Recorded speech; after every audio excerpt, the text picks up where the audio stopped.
Another way I kind of understand agent-based modeling is as an entrepreneur. So one thing that's always kind of weird is that how can an individual or a group of individuals literally come up with something in their head and create it and manifest it within reality? Now, I do believe, looking at a lot of the different investors out there, there's this great TED Talk talking about what drives the success of a company or the failure of a company. They looked at everything. It was like, they always talk about the jockey, like the team member. They talk about, the idea. They talk about how much capital they were able to raise. A lot of it came down to timing. The number one factor they talked about was timing. So when I look at, especially like physics and science over time, there is this unconscious zeitgeist that people don't even know. And there's this emergence of ideas because we take for granted, let's say, look at special and general theory of relativity. At the time, the framework was kind of set up and foundational that a lot of people actually within a very short time frame came up with similar ideas that Einstein was able to have. Now, obviously, Einstein got the credit one way or another, and he should. But what I've noticed over periods of time when there's a major shift in thinking about how an environment is being created, such as agent-based modeling, it's not very unobvious. So there's people and players that have been thinking about it that are slowly bringing it to the surface, and that it seems like overnight everybody is doing agent-based modeling, or overnight machine learning is the magic thing that everybody's going to jump onto.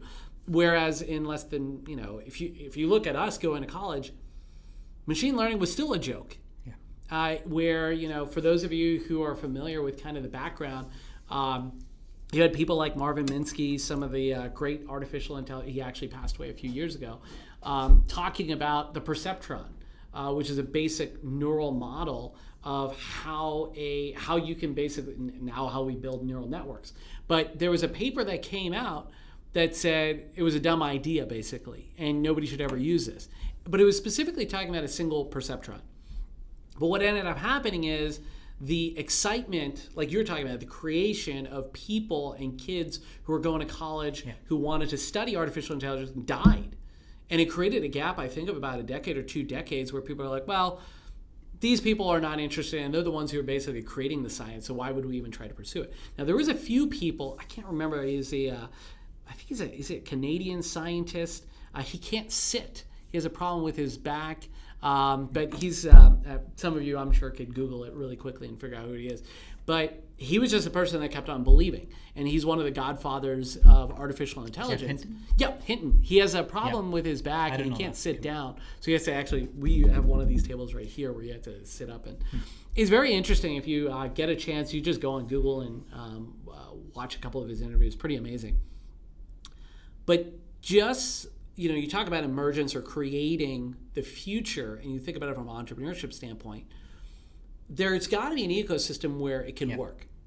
So let me ask you that. What is the ecosystem and the ingredients for agent-based modeling to take off? And maybe you could talk about DeepMind a little bit, and not only AlphaGo, which is, now it feels like forever. It's like 6-7 years ago, I don't know. And then AlphaZero, and how they made it popular to a degree. Now, they didn't necessarily, I think Google bought them for $1 billion. I think the first year they lost $1 billion. I don't know, not exactly know the numbers. But the point is maybe the practicality isn't still there. And I don't believe it's still there yet at a ubiquitous level where everybody's going to use ABM.